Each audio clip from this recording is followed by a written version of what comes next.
Désinformation, qui est la diffusion intentionnelle d'informations fausses ou trompeuses dans le but de manipuler l'opinion des gens.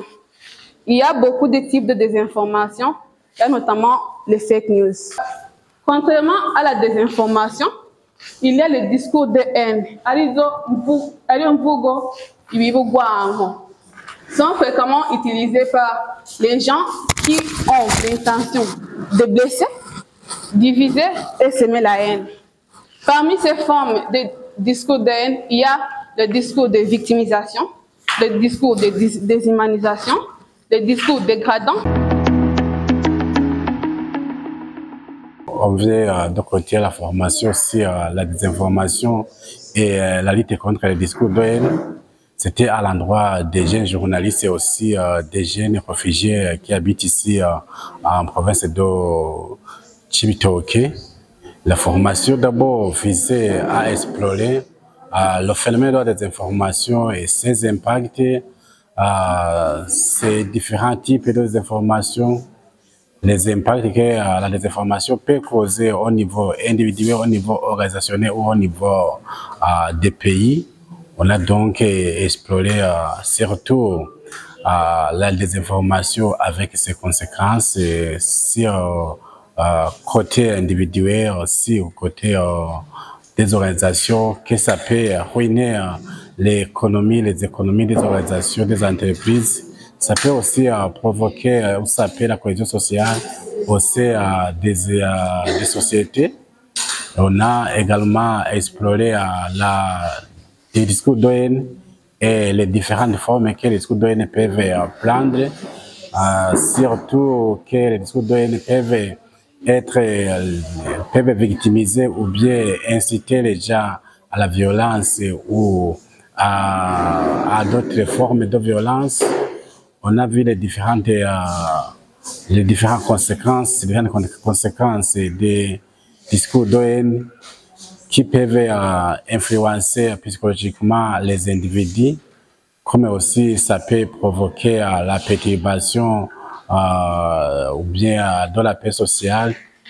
On a également vu comment les jeunes ou les journalistes peuvent contribuer à la lutte contre la désinformation, contribuer à la lutte contre les discours de haine, surtout en éduquant leurs pairs ou bien amenant des séances de sensibilisation à leurs amis. Et surtout, on a vu également que leurs voies de propagation sont surtout les réseaux sociaux, qui sont souvent utilisés par les jeunes, qui sont souvent utilisés par les citoyens, par les différentes populations. On a vu qu'il y a beaucoup plus de moyens à utiliser ces réseaux sociaux, les différentes plateformes, d'une manière bénéfique. L'atelier qui vient de se dérouler ici dans notre province, qui vient de passer 3 jours, sur les méfaits de la rumeur, mais aussi la gestion de l'information et des médias. C'est un atelier qui nous a apporté beaucoup de choses. Surtout que c'était un atelier à l'intention des journalistes, des jeunes Congolais réfugiés ici au Burundi, mais aussi aux leaders politiques, voire même d'autres associations civiles. Et cette catégorie de personnes, c'est une catégorie très importante parce qu'elle est une catégorie qui donne une information à grande échelle. Alors, si jamais cette catégorie de gens donne une information qui est fausse, c'est toute la province et même c'est toute la région, surtout que la province est frontalière avec Rwanda et la RDC, et qu'il y a une rumeur qui est propagée par une personne de cette catégorie, c'est-à-dire une autorité et responsable politique ou un leader religieux ou même un journaliste, et qu'il donne une information qui n'est pas vérifiée, vous trouvez que les méfaits sont très grands parce que ça va créer la peur et même l'insécurité dans la région. La peur que je peux lancer aux participants, c'est d'abord de se conformer aux connaissances acquises. et d'essayer de les propager dans la communauté où ils restent. Donc, les connaissances, les informations acquises sur la désinformation, sur la lutte contre les rumeurs, même sur la gestion de l'information, sont des connaissances très importantes auxquelles il faut se conformer pour consolider donc la communauté dans laquelle il se trouve, notamment pour la paix à l'ordre, pour tranquilliser la population, pour les aider à comprendre l'un ou l'autre événement sans qu'il y ait mixage avec des rumeurs, et même de savoir comment se tenir une fois une information est mal donnée.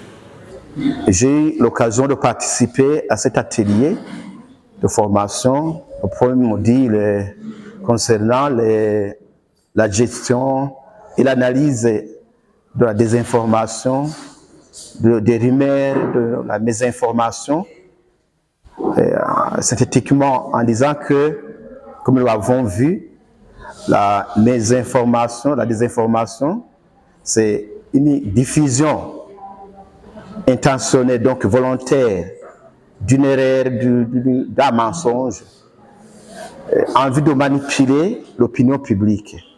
Et souvent, les informations sont manifestées par des discours incitant à la haine, des discours dégradants, déshumanisants, discriminatoires, et ainsi de suite. Et dans notre sous-région, c'est fréquent, dans la mesure où il y a des discriminations, on cherche à éloigner les autres, à exclure les autres.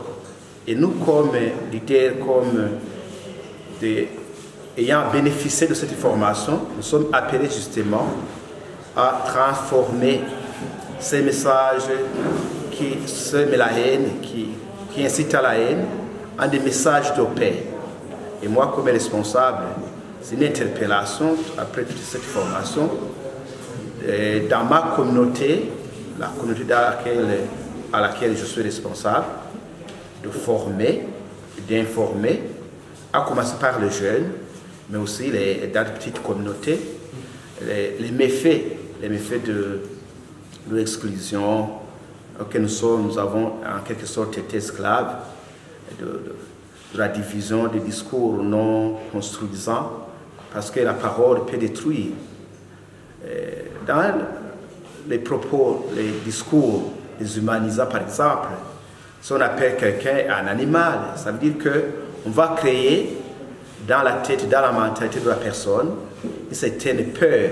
On va créer une certaine peur pour que la personne puisse avoir le courage pour faire le mal. Nous en sommes témoins, disons par expérience, au Burundi, au Rwanda, même au Congo. Donc, par cette formation, nous espérons qu'avec les compétences et les notions acquises, nous serons mieux outillés à rassembler les gens, à réconcilier. Tugiye gukurikirana inyigisho ku bijyanye n'ibihuha, aho tubona ibihuha bisigaye byabaye ndanse, haba aho dusanzwe duherereye cyangwa mu bakiri bato kenshi, ariko turabona neza yuko ku bihuha tubwiriza kubyamiriza nka twebwe nk'abantu biba byitwa ko turi mu mwuga wo kumenyekanisha amakuru, tukamenya ati mbega amakuru tugira tuvuge ni ay'ukuri cyangwa nimba tujya kuyavuga abaza kuyakira ni gute baza kuyakira. Kandi kugira ngo turwanye ibyo bihuha dutegerezwa kumenya niba turi ko turarondera amakuru, tukamenya ati mbega tukabaza abantu benshi kugira ngo twumve by'ukuri ko inkuru ari iy'ukuri. N'icyo gihe bica bifasha kurwanya ibihuha, kuko tugiye kurabana cyane cyane twaraboneye hamwe ko ikintu muri ino minsi ku marezo sosiyo abajene basigaye bakora ibintu bidasanzwe mu kuvuga ibihuha. Muri icyo gihe rero nka twebwe tubwiriza kuba maso, tukaba akarorero ku bandi, tukiga cyangwa nimba tubonye inkuru itari y'ukuri tukamenya ati mbega ino nkuru by'ukuri ivuye hehe, hama tugahigisha iyo nkuru tumaze kubona ko ari iy'ikinyoma twebwe tukajya ku mugaragaro tukayibeshuza, imaze kuba naho ari iy'ukuri tukabivuga ko ari iy'ukuri kandi tukabishimangira. Nilihusika kuhusu mazoezi ya formation na desinformation kuhusu habari gisi watu wataweza chonganisha. Ukipata habari mbaya, kadiri unapana habari na kadiri watu wa raia wala wenye nchi le peuple koma banaweza ikamata ile habari. Ikikuwa habari nzuri wanapasha elewa na wanaikubali kama ni habari ya kueleweka. Ikiwa ni habari yenye iko false, kuna sawa wachonganishe, kuna sawa wasikie wenye abendani na wenye vinapitikana kuma media. Unapasha sasa kupana habari yenye itatuma watu wenye kuisikia habari na wala wewe mwenye unaenda kupana hiyo habari ili waelewe vizuri na wajue kama ukweli wenye unawaletea ni ukweli kutofautisha na yenye balielewa. Cette information a été d'importance capitale pour moi et pour toute la communauté parce que ça nous a donné un esprit de pouvoir devenir les partisans de désinformer, bien les partisans de pouvoir être les partisans qui promulguent contre la désinformation et la propagation de l'humeur. Et je me tiens à remercier ceux qui nous ont donné cette information. Et là, je peux parler de la Charité Sans Frontières, la FM. Et j'aimerais aussi lancer un appel Vibra. S'il est possible, il pourrait organiser d'autres ateliers afin de pouvoir former toute la jeunesse burundaise. Parce que même si nous sommes ici, il y a d'autres jeunes qui n'ont pas eu l'occasion de pouvoir bénéficier de cette information alors qu'ils en auront besoin.